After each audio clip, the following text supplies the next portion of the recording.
இந்த காருக்கு ஏன் பிரேக் கிளீன் பண்ணணும், அதோட நெசசரி என்ன, எவ்ரி 5000 இல்லை 10,000 கிலோமீட்டர்ஸ் ஒன்ஸ் வந்து நம்ம வந்து பிரேக் கிளீன் பண்ணணுங்க.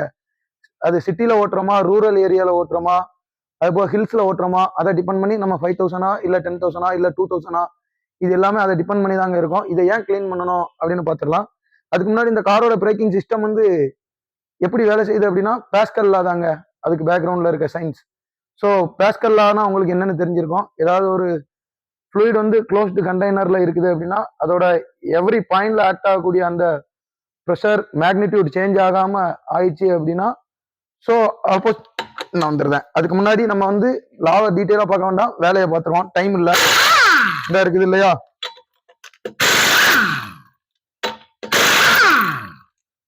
இதான். அதுக்கு முன்னாடி நீங்க பாத்தீங்க அப்படின்னீங்கன்னா இந்த பார்க்கிங் பிரேக் இருக்கு இல்லையா, அதை வந்து ரிமூவ் பண்ணிக்கிடுங்க. இந்த இடம் இருக்குது இல்லையா, இது ஃப்ரீயா வெளியே வருதா பாருங்க. அப்படின்னா ஹேமர் வச்சு 2 டைம் தட்டிக்கலாம். இந்த பிரேக் ட்ரம் வெளியே வருதான்னு பார்த்துடலாங்க. இந்த ஃப்ரீயா வெளியே வந்துருச்சு. ஸோ இங்க பாருங்க எந்த அளவுக்கு டெபாசிட் ஆகிருக்குது அப்படின்னு தெரியுதா, கிளியரா பவுடர் மாதிரி. இது பாத்தீங்க அப்படின்னீங்கன்னா அரமைடு, இதாங்க பிரேக் ஷூ. இந்த இடம் இது பிரேக் அட்ஜஸ்டர். இந்த இடம் பாத்தீங்கன்னா இது பிரேக் ஹோல்டர்னு சொல்லுவாங்க. இந்த ஸ்ப்ரிங் மெக்கானிசம் எல்லாமே வந்து ரிட்டர்ன் ஆகுறதுக்கு. பிரேக் வந்து பாத்தீங்க அப்படின்னீங்கன்னா இதாங்க வீல் சிலிண்டர். இது ஜாம் ஆயிருக்கா இல்லையான்னு இதை கலெக்ட் உடனே நம்ம செக் பண்ணி பார்க்கணுங்க, இது ஜாம் ஆயிருக்கா இல்லையா அப்படின்றத. இதா இருக்குது இல்லையா.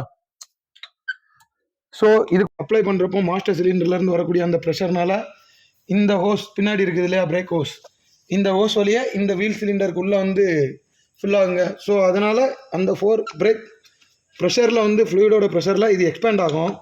எக்ஸ்பேண்ட் ஆகுறப்போ இந்த பிரேக் ஷூவும் எக்ஸ்பேண்ட் ஆகி பிரேக் ட்ரம் இருக்குது இல்லையா அதோட லைனரில் பிடிச்சிக்கிடுங்க. இப்போ உங்களுக்கு தெரிஞ்சிருக்கும். இது பார்த்தீங்க அப்படின்னீங்கன்னா அரமைடு. அது போக இதுக்கு ஸ்ட்ரென்த்துக்காக கார்பன் யூஸ் பண்ணிக்கிடுவாங்க. இது போக இதில் இப்போ வரக்கூடிய மாடர்ன் வெஹிக்கிள் எல்லாத்துலேயுமே வந்து காப்பர் அப்படின்னா ஸ்டீலு, இது போக ஃபைபரில் வரக்கூடிய அந்த என்ன சொல்லுவாங்க, பிளான்ல இருந்து எடுப்பாங்கல்ல எங்க, செல்லுலோஸ் ஃபைபர். அது போக வேற என்ன இதுக்கு யூஸ் பண்ணியிருப்பாங்க, சாப்பிடு கிளாஸ், இந்த மாதிரி ஐட்டம்ஸ் தான் யூஸ் பண்ணியிருப்பாங்க. இது பார்த்தீங்க அப்படின்னீங்கன்னா இதை தனித்தனியாக சொல்லாமல் இதை வந்து ஆஸ்பெட்டாஸ் சொல்லுவோம் இல்லையா, ஆஸ்பெட்டாஸில் இது ஒரு டைப் ஆஃப் ஆஸ்பெட்டாஸுங்க. இதை எப்படி க்ளீன் பண்ணணும் அப்படின்னு பார்த்தீங்க அப்படின்னீங்கன்னா இந்த மாதிரி ஒரு சாண்ட் பேப்பர் எடுத்துக்கிடுங்க. நல்ல சாண்ட் பேப்பராக எடுத்துக்கிட்டு இந்த இடம் இருக்குது இல்லையா, இந்த ஷூவில் இந்த இடையில பிரேக் லைனரில் கலர் பார்த்துக்கிடுங்க, எந்த அளவுக்கு டிஃப்ரெண்ட் ஆகும் அப்படின்னு தெரியும்.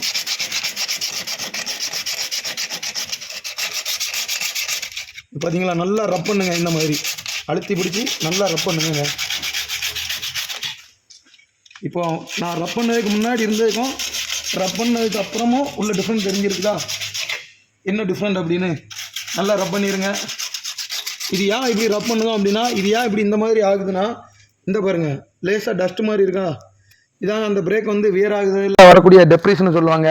அந்த பவுடர் வந்து இந்த பிரேக் ஷூக்கும் இந்த ட்ரம் இருக்கு இப்படி இருக்கும், அதுக்கும் இடையில அந்த பவுடர் தேய்தது திருப்பியும் ஜென்ரேட் ஆகக்கூடிய ஃபிக்ஸ் ஹீட்னால இதோட ஒட்டிக்கிடுங்க. ஸோ நம்மளுக்கு பிரேக் பிடிக்கிறப்போ அப்ளை பண்ற போது இதில் ஒட்டி இருக்குது இல்லை, அந்த பவுடர் தேஞ்சது ஆல்ரெடி ஹீட்டாக இதுக்கு மேலே ஒரு லேயராக இருக்குது.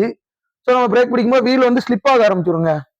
வீல் வந்து டக்குன்னு லாக் ஆகாது, அப்படி ஸ்லோவா இழுத்து போய் நிற்கிற மாதிரி இருக்கும், எஃபெக்டிவா இருக்காது. இந்த பக்கமும் வந்து பாருங்களேன், இந்த பிரேக் ஷூக்கும் இந்த ஷூக்கும் என்ன டிஃப்ரெண்ட் அப்படிங்கிறது தெரியும்.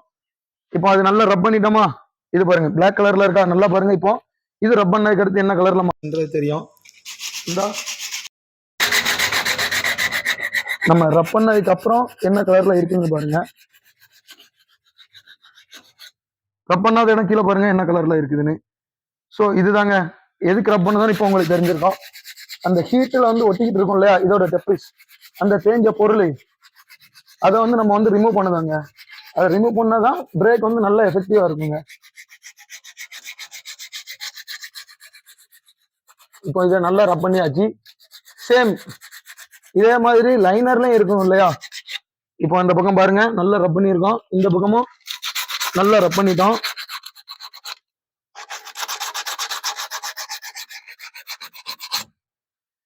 இதுக்கு மேல என்ன பண்ணணும் அப்படின்னா, இந்த லைனர் இருக்குது இல்லையா பிரேக் ட்ரம், இதையும் நல்லா ரப் பண்ணிருங்க.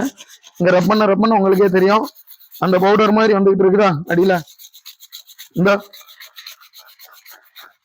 இதனாலதாங்க பிரேக் வந்து எஃபெக்டிவா இருக்காது. ஸோ இந்த டெப்ரிஸ் எல்லாம் அப்பப்போ வெளியே கிளீன் பண்ணோம் அப்படின்னோம்னா பிரேக் வந்து பிடிச்ச இடத்துல நிக்குங்க. இதுல ஸ்கோரிங் வேற இருக்கும். இந்த ஸ்கோர் எப்படி ஆயிருங்க. அதாவது இதனால ஸ்கோரிங் இருக்கனால என்ன ப்ராப்ளம்னா பிரேக்கோட அந்த சர்ஃபேஸ் வந்து அந்த சர்ஃபேஸ்ல குறைதனாலதான் பிரேக் வந்து ஸ்லிப் ஆகுதுங்க. இப்போ அதை நல்லா ஏரை வச்சு ப்ளோ பண்ணி கிளீன் பண்ணிக்கலாம். இந்த ஏர் இல்லைன்னா உங்களுக்கு ப்ராப்ளம் இல்லைங்க.